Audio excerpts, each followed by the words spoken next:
Welcome to the Glam Life Podcast, where we empower and inspire beauty professionals to take their careers to the next level. Your host, Victoria, is a certified business coach with over a decade of experience in the beauty industry, helping countless beauty professionals start and grow successful businesses. Now she's sharing her knowledge and expertise with you. Whether you're just starting out in the beauty industry or looking to take your business to new heights, this podcast is for you, covering topics like community, management, branding, and much more. So join us on this journey to build the beauty business of your dreams. Oh, good morning, Glammies. Today's guest is a special girlfriend of mine. She is not only a friend of mine, but also someone that I've coached with and traveled to multiple continents with, and she is actually one of the distributors of Brow Sister PMU products. So she is kind of the plug if you're looking for an aesthetic in UK. She is called the Queen of her kingdom. Yes, because ironically her last name is Kingdom, but also because she is the woman to know when it comes to all things conferences and networking in the United Kingdom. She is my friend. She'll soon be yours. I'm proud to introduce you to Alice Kingdom. Alice Kingdom, do you realize that you have... Yes. Where are you going? Yes. Where are you going? Do you Is realize... this going to be the worst podcast ever? Yeah. Do you realize that you have a massive SEO problem? Yeah. Do I? Have you ever Googled your name? Do I? Have you ever Googled your name? Yeah, I get Alice in Wonderland Yes. come up quite a lot. 10 pages of it. So, I was telling you, before I record podcasts with people, I like to research them. So I go and see, have they done other podcasts? Have they done interviews? Have they ever been, featured in a magazine? What, even like long form, like blog posts or long form captions on Instagram, anything that gives insight to like who you are, your experiences, or things that you really stand for. Mm-hmm. So that I can ask you deeper questions more than just like, how'd you get started in PMU? So are we going to talk about going down the rabbit hole and whether I should eat something that makes me bigger and smaller? Is that what we're doing? You're always going to be smaller because you don't eat anymore. No, but that really threw me for a loop. I couldn't find anything on you because your husband's like a very secretive person. You probably keep a lot of personal information off the internet anyway. No, I think you're probably right. I think I've got a massive SEO problem. Yeah, and then also the fact that you probably should sue the Walt Disney Corporation. Yeah. Well, they need to be suing me. Maybe. Who knows? But I did want to ask you, so you are a prolific business owner. You don't just own your own business, but you often have to move it. I do. And you keep it afloat. I do. You're a very well-respected name. I've said this many times over the last probably 2 years. Like everybody knows Alice, and everyone does, and they always come to you. It's true, and they come to you to fix it. It's true, and they come to you to fix it. Like, oh, can you get me in, or can you help me? Can you get me this ticket? Have you heard from this person? Do you know this person? Can you put us in contact? Like, you have really situated yourself into kind of, like I was jokingly calling you the queen of your kingdom, but truly, when you think UK, you think Alice Kingdom. Oh, that's so sweet. And true. And the name helps. And here we are at your conference. Yeah. So I was wondering, you give off like oldest child energy. Do I? Hey, what's up? Okay, ads are annoying, so I'm going to make this really quick. Did you know that the Glam Life Podcast now has its own Instagram page at the Glam Life Podcast? Go check it out. Give us a follow. What's oldest child energy? You're going to handle it. You're going to get everybody like their jobs. You're going to keep everyone in order. You'll fix it. You'll make everything okay. You give off older child energy. I am the older child. Yeah. The SEO for that. Did your parents own businesses? No, I'm the first business owner. I think my dad was self-employed for a long time. Yeah.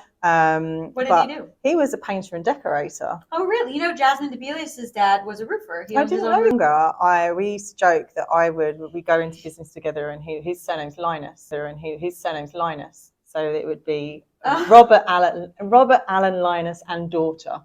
There's companies who are always and sons. So we were going to do that, and I was going to do the interior design because I was quite creative, and he was going to make it happen.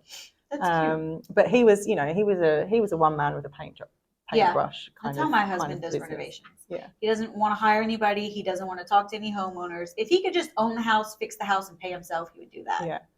He hates that kind of thing. But I love the parts of business that include networking and expanding and meeting people Yeah. and collaborating. And you seem to really thrive on that, which is why I think it's so easy for you to fill a room. I do love it. I do enjoy it. And I think you have to. How did that start? I don't know. I think most of the jobs that I've always done have been very people-centric. Worst jobs, what were they? My very first job was working in double glazing sales. What is that? Like for windows, like double glazing, you know, when we were taking out single pane glass and putting in double glazing, because it's cold in the UK. We have everything's double glazed. I worked for a fantastic company called Supremo Glaze, because they were supreme. And so I started working for them in their marketing department. Oh, really? You started in marketing? Yeah, I started in marketing. Well, I started on the phone, picking up, hello, Mrs. Smith, would you like a conservatory? Hello, Mrs. Smith, would you like some more, would you like some more windows? Do you need a back door? Would you like some more windows? that's what I started doing. Yeah. Literally, that's what we used to do. Who's at the back door? It's Alice. Yeah, it's me. That's so that's what I used to do. I used to talk to people on the phone, and then I went into their marketing department, and I was helping to run the sales team. But that's, it's very people centric. Then I did recruitment, and again, that's all about talking with people. Yeah, and I was really getting to understand them, so you place them in the right spots. Yeah, and then doing account management for them, so going into the businesses and understanding what their problems were and trying to find the right people.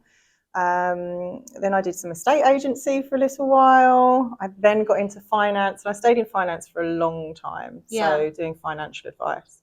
But that was all still very much account management. So that's very far removed though from beauty. Yeah.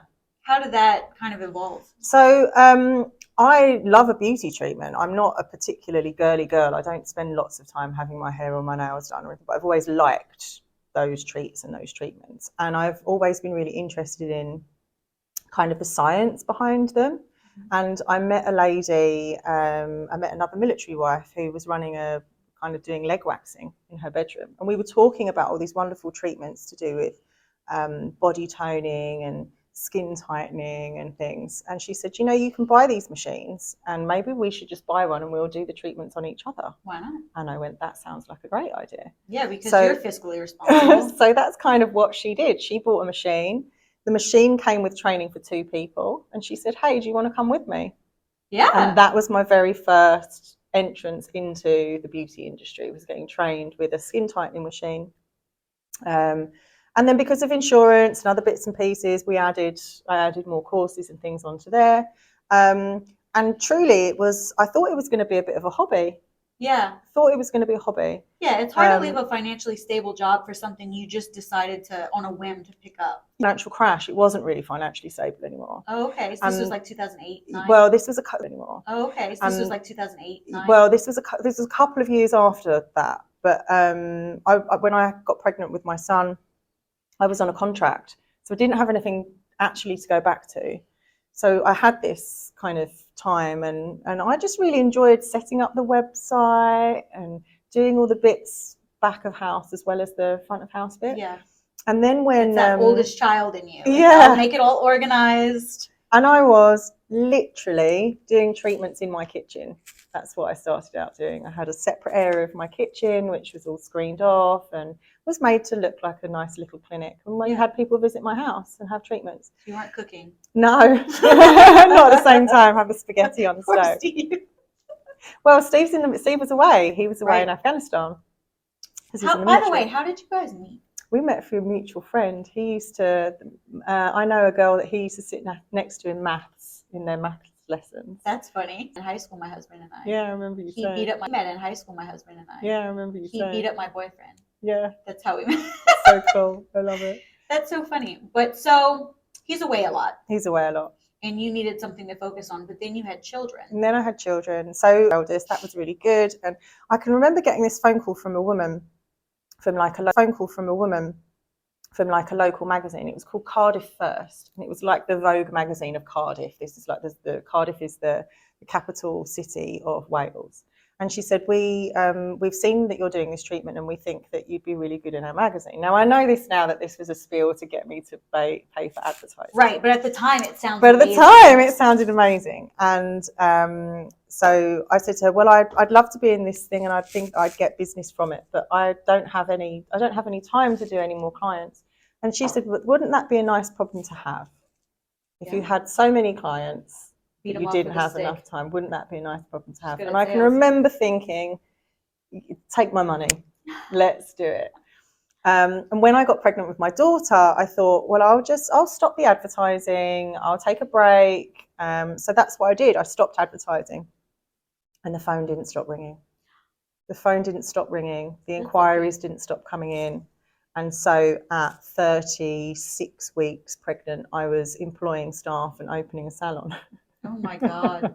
That's and so it all much kind stress. of snowballed. You know you're going to have another baby, don't you? And I'm like, yeah, it'll be fine. It's fine. She's going to be fine. It's fine. She's going to be absolutely right fine. now. And it just kind of changed and evolved. After I had Rose, I got into permanent makeup. The skin tightening side of things and skincare really interests me, but it didn't kind of fit that creative element that I wanted. It fulfilled the science bit more for me, and it fulfilled the creative. So it's just kind of spiraled from there. But you've had to do it more than once because your husband is in the military. You've moved how many times? Oh goodness me, I don't know. How many times have you moved the business? The business is, again, I don't know, maybe 4, 5, 6 times. What was the feeling like the first time you realized you were going to have to close your doors and start over somewhere else? I guess it was never a shock because I always, whenever I start something, I know that that's a possibility. Yeah. So it was scary, but and I just kind of thought, well, I've done it once. Yeah. I've done it once, and now I'm doing it. Someone also said to me once, when you do something again, you're not doing it from scratch. You're doing it from experience. Right. And I love that because that is exactly what I'm doing. I know what's worked for me in the past. I know what hasn't worked for me. I know who my clients are. I know you're very big on knowing who to target or not. Yeah.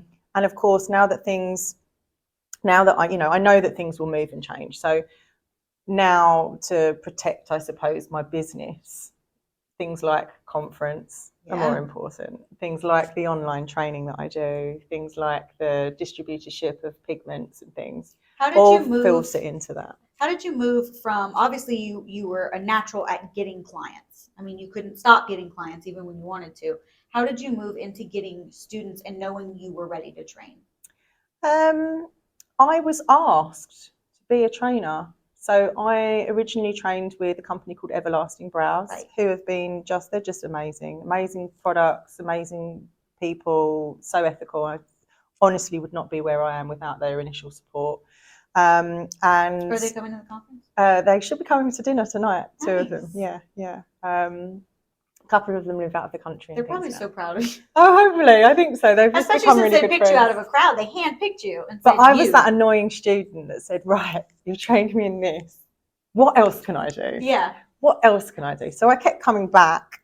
And on one of the courses, the trainer said, people would be asking questions while the trainer was working, and I would be answering the questions on her behalf. So and I kind of said, oh, I'm really sorry, Monica. I keep answering the questions and I feel like and she said, no, this is fantastic because you're giving the right answers. You've been here enough times now, Alice, that when someone's saying, what's that product that you're using, you can tell them and what's in it and why you use it and when you don't. Absolutely. And I'll add to it. So off the back of that, they asked me to go and do a big beauty show and be one of their live demonstrators on the stand. So that's what I did. I went and did that. What did that feel like? That was amazing. To demonstrate live. Oh my God, I've never been so tired in my life. Yeah. I think I don't even know how many people I did that day. It was almost like someone else was mapping them and like. Oh, they were just piling. Oh yeah, I mean it was like a conveyor belt, but it was amazing. It was amazing.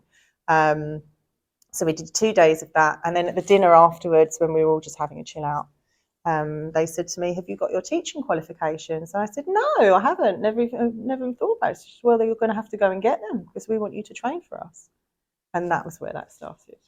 What was the first moment in your career, and it may have been that one, but what was your first moment in your career where you felt like I'm really doing something. Like, I'm not just a brow artist. I'm really doing something. Also, like, lots of us have this massive imposter syndrome. Yeah. So you kind of imposter syndrome. Yeah. So you kind of. No one has sat in that chair who doesn't have it. No. You know, we're all human. No one sat in this chair who does have it. I just said this. But moments. This is a huge moments. This is a huge deal. You saw me on stage, like. Hey, commercials suck, so I'm going to make this really annoying. This podcast is only possible because of our friends at browsister.com. Head over to browsister.com and check out our amazing selections of the best anesthetics on the market, all of the best and most reputable pigments, needles, and anything else you could possibly want. We've got everyone from Taryn to Shea Danielle, and now we even have lash supplies. See you there, browsister.com. Use code GLAMLIFE for 20% off your next order. Introducing the conference, I nearly lost it. I mean, I've been known to be a bit of an ice queen. I'm not at all. I was about to say that was the most emotion I've ever seen you show, and I've seen you in actually a really hard moment before, and this was the most moisture I've seen in your eyes. Yeah, I don't do moist eyes. Like, I don't get hay fever, I don't have allergies, I have discussed that with the girls at my shop when I got back from Czech. I mentioned what happened in the bathroom, and I was like, that's very British. Of like, right, sorry about that. Sorry I was crying because something terrible happened. Anyway, and then back to the dance floor. I was like, that was the most. God, I'd forgotten all about that. You obviously. that was. I'd had some very, very bad news at that conference. We don't have to tell anybody. No, we won't. But I'd had some very bad news. It was amazing. So yeah, you have actually seen it twice. No, this was more emotion than that. Was it? But this was something that you earned and you worked so hard for. I mean, that blindsided me, to be fair. Standing on that stage and everything that I'd planned on saying, I meant it. These are, you cannot put events on like this and not give away a part of you if you're going to do it well. You cannot train and not give away a part of you and do it well. You just can't. How do you know if you did it well? What's the impact? I'll see the feedback forms. So it's validation. It's external validation. I've had a lot of validation. People are saying that it's really good, and that's great. But it is. I think as well, when you strive and when you're a bit of a perfectionist, I don't think anything is ever, not that it's not enough, but you're always looking for the next thing. That is true, and I think anyone who is a high level achiever never appreciates the moment. You know who's very good at reminding me to stop and really soak it in is Mindy. And I think it's because she has 7 fucking kids. Yeah. But she's just everyone's mom. Yeah. So every time there is a big thing that happens, and I'm in the group chat, because me, Katie, and Mindy talk all day, every day, and have for a very long time. Oh my God, this happened. Oh my God.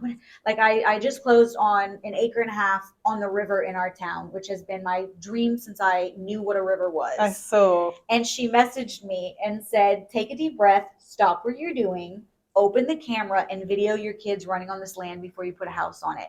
And really realize the weight of the moment that you purchased something you thought you could never afford. And she's so good at stopping and remembering those little moments. So I've started doing it for my kids and my husband because I value that so much. So I'm going to have to start annoying you in the same way. I do. My dad was very sweet. I talk a lot about, my kids, I love my kids. My kids, I love my kids. I love my husband. I've got a great, I'm very lucky. I've got a very nice,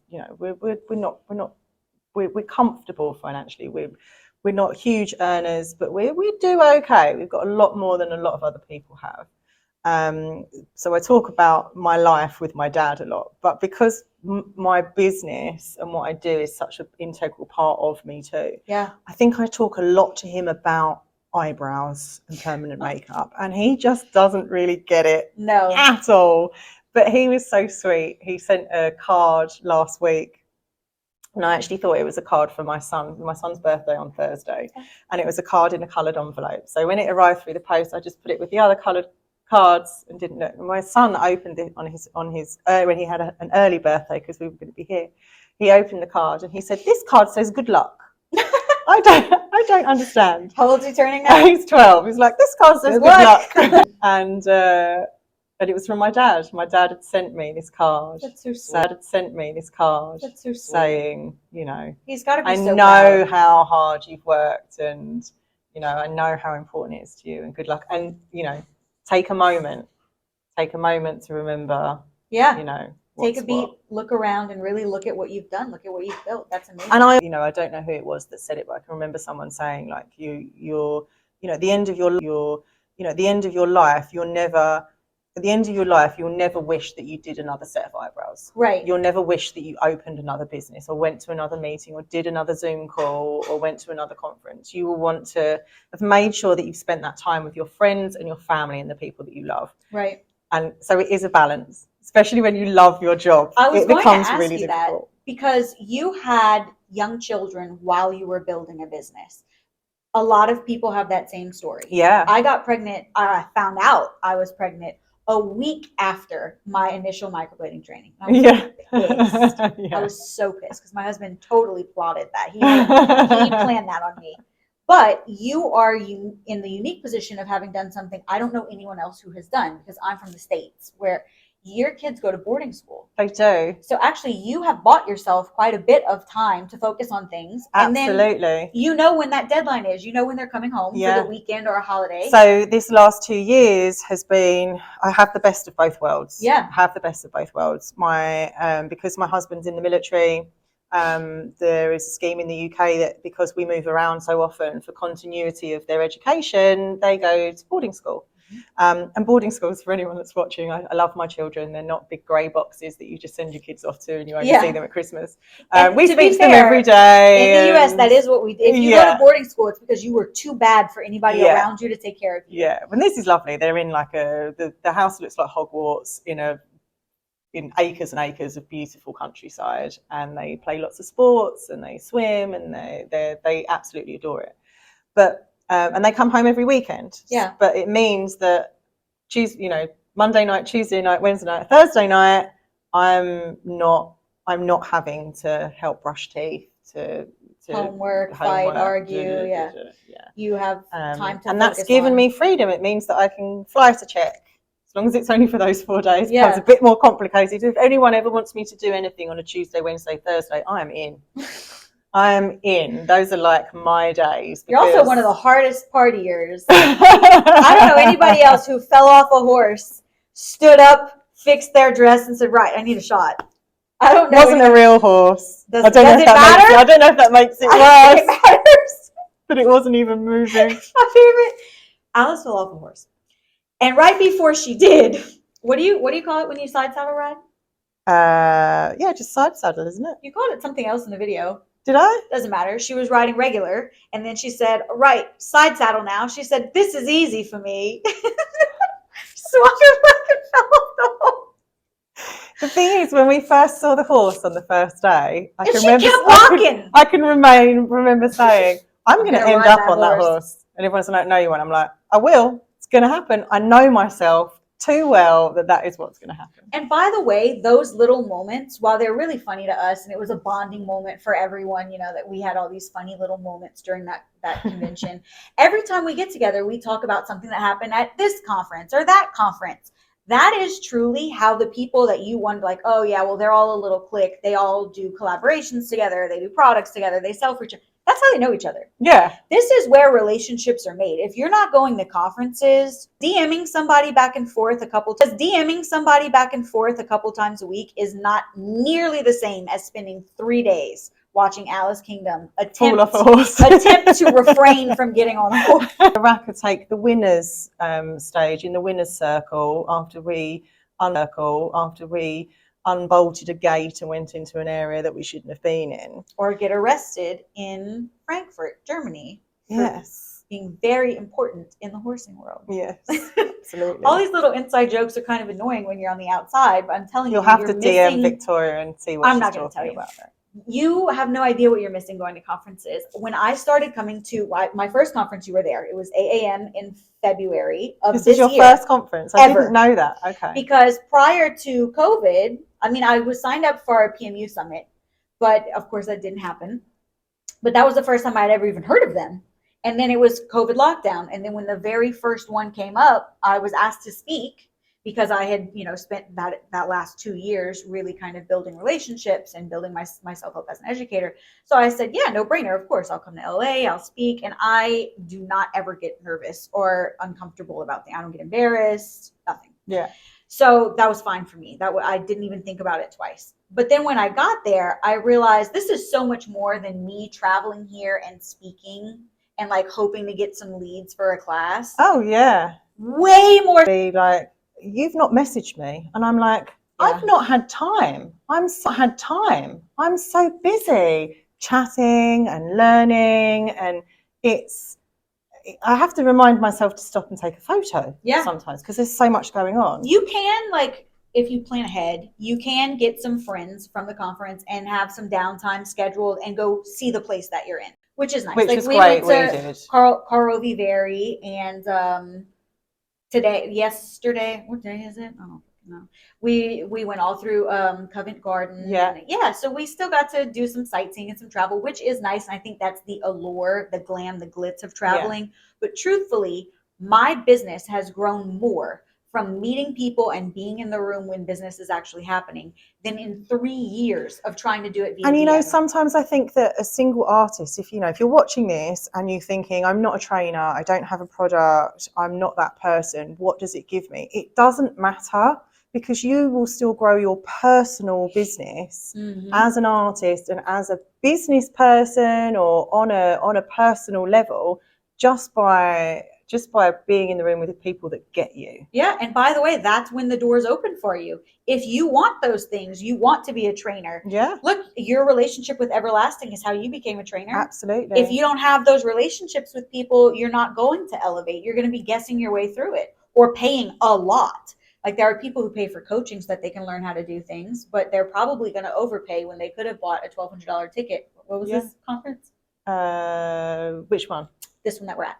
Oh, sorry. Well, how much do we pay for a ticket? How much do we pay for a ticket for UK? Oh, for here, depending on which one you go for, it's about £800 or £900. Okay, £800 or £900 versus $13,000. Absolutely. Yeah. And you meet everyone that you would have been talking about in your coaching sessions. Yeah. And if I trace the expediency is out of control. It is. And if I trace back, the times that I've been on stage and the demos and things that I've done, they've all come off the back of me, like you say, being in the room with that person. Yeah. And saying, hey, I run a conference. All of my distributors, every conference that I got invited to was because of a conversation at the last one. It all builds on each other. Like, this is really where relationships are made. If you're not in the room when business is being done, you're not part of the business. No. So when you said that, someone else told me that you were in charge of UK PMU conference, we already knew each other, but I was sniffing you out. I was like, where is she? I need to go and then speak I threatened to her. you. Remember, I threatened you.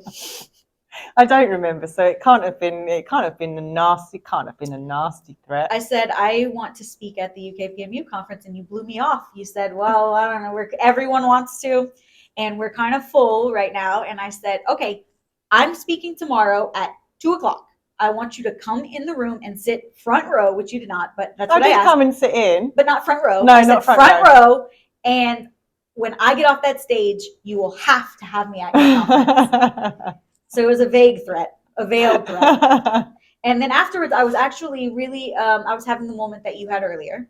So I was sitting aside with Veronica Fleiser and maybe Tracy. Yeah. And I was not sobbing, but I had a tear, and I was just saying how supported I felt and how I just really felt like I had fulfilled something I was so called to do, because I love public speaking and I love making relationships with people. And I had met so many people in person that I knew only from the internet, because during lockdown I had time to DM every person on the planet. Yeah. So I had all these like friends in my head who were like, oh my God, you did amazing. It was the most supportive bubble I could have ever been in. And I was just like overwhelmed, And you walked over and said, sorry to interrupt, but I have a bone to pick with you. What? And you said, well, now I have to find space for you so that you can come to UK PMU conference. I thought that was really funny. But it was so effective. And even today, I mean, we've been in UK for 36 hours. We're almost sold out. I have a 50-piece order for me waiting at home. I have someone who wants to be a new distributor for us through her Amazon store, which is already approved for analgesics. Brilliant. I got 2 new students. Yeah. Who are we have follow on. And that's another thing. I have a distributor in you here right in the UK. That's another thing. I have a distributor in you here right in the UK. Yeah. Somebody else asked if they could be my UK distributor, and I'm like, sorry. But now I'm almost at the end, and I can just start sending them to you. That pays me right back. Yeah. Because every bottle you sell is a bottle I sold you. Yeah. So we'll do a sub deal. Yeah. Absolutely. And then of course I got our list from the sign up sheet and everything. So now I have new contacts. So the circle starts again. Yeah. It's an amazing idea. I don't know who came up with conferences. I don't know whose idea it was, but whoever it was, I owe them like a kiss on the shoe or something, because nothing has moved my business faster. Fall off a horse anywhere else. They are so much fun. Actually, it's the most fun because when you're at home, they are so much fun. Actually, it's the most fun because when you're at home in your shop by yourself, it's monotony. And people only come to you with problems. But when you're at the conference, people come to you with drinks. They do. That's true. It's a very different life. I'm never leaving. And now it's all a business write-off because I sandwiched 2 conferences with a couple days in between. Yeah, so that's our write-off, the smart way to do it. We're taking our anniversary. Yeah. So we're going to Switzerland and Germany, places I have wanted to see the Swiss Alps since I first saw them in Sound of Music. It's so clean and so beautiful. Switzerland's one of my favorite. It's very expensive. Every dollar I make everywhere's really expensive. Very expensive in Switzerland, but nice. If you were talking to someone who is maybe 6 months, maybe a year into permanent makeup in their own shop, and they said, you know what, you guys made that sound really fun. I want to get to a conference. What would your advice to them be? Don't wait. Google PMU conference UK. Yeah, obviously the UK one is really fun. Google your conferences. Google PMU conference. Google PMU Congress. Google PMU Championship. We're out there. We're in every. There are, not we personally, but as conferences, there are even conferences all the way around the world. Yes, you're putting one together as well, aren't you? Yeah. So they're everywhere. Don't be afraid of going on your own. Please don't be afraid of going on your own. Yeah, actually, it's almost better. Your first one, because that's when you're actually out there meeting people. You don't want to feel like you have to drag your husband around your first one. In fact, about 10 minutes before we came in here, a lady came up to me and she said, I've been wanting to speak to you all weekend. And I went, oh, okay, how pleased to meet you. And she said, I'm having a wonderful time. And I was so nervous to come. And I could see her name on her little lanyard, and she'd messaged me to say, I'm coming on my own, and I'm quite anxious, and I don't know what to do, and I don't know what to do. And I said to her, everything's going to be really friendly, but please come and find me, come and say hi, come and see the person that's running our buddy system, everything will be fine. I said, and how have you found it? She said, yeah, I didn't need to worry at all, did I? I said, no, you didn't need to worry. She said, I'm really pleased that I came. Yeah. So yes, if someone is or if you've been in the industry 10 years and you've never been to one and you don't know what the buzz is about, it's not just about learning new skills and new techniques. It's a lot of fun, and it's a lot of networking. It is so much more. So Google and see what's about. They're all different. They're all so different. They've all got different personalities. All of the conferences, and I think you'll agree, the AM, Prague, the ones that you've done so far, so different. So you don't even need to kind of think, well, I've done that one and now I've done conference, because they're so even different year to year, because they'll have different speakers on, different experiences. Yeah, absolutely. So if somebody is interested in coming to the UK PMU conference, I know tickets are already on sale for next year. They are 18-month break. Yes. So I think rather than annually, we're going to do spring. So I think rather than annually, we're going to do spring 25. Yeah. So it'll be every 18 months. They're really good value, but they're a big investment financially. So it gives people a little bit more time to put their pennies together. It's a write-off. It's a write-off. But yes, tickets are available for April 2025. They're secured with a deposit, and then the rest can be paid off as and when. Right. But the early bird tickets are on really good deals, and we're going to sell out again. We sold out this year. We're going to sell out again. What's the website? The website is pmuconference.co.uk. Yes, and I will link that in the show notes as well as a link to Body and Brows so that they can peruse your courses. Lovely. As well as products. But also, if you Google Alice Kingdom UK PMU Conference, not only will you find me, hopefully you'll find lots of beautiful pictures of Alice in Wonderland. Yeah, you better add that PMU conference at the end or you're not going to find Alice. Sneaky. You guys, and an extra special shout out, honestly, to Alice Kingdom for making time in the middle of her own conference to sit down and chat with me. So this was way back in September, but I wanted it to come out this week because she's now here in Louisiana with me, attending my conference, and it feels very full circle. This was such an honest and genuine conversation just between two friends. I don't even know how interesting it will be for other people, but it was just two friends hanging out in a conference room in the Heathrow airport. So thank you so much to Alice for that. I'm sure she'll be a guest on this podcast again because she is a very close friend of mine. And as always, I'm going to go ahead and make the shameless plea. Please continue to support the browsister.com, the shop that makes this podcast possible. Head over to browsister.com and use code GLAMLIFE20 for 20% off of your next order. And yeah, I will see you. I think we have another episode next week. I think we have one more episode left this season. Season 4 begins the second week in January. I already know who that guest is, and you're gonna die. But I'll see you here next Monday, same time. Bye.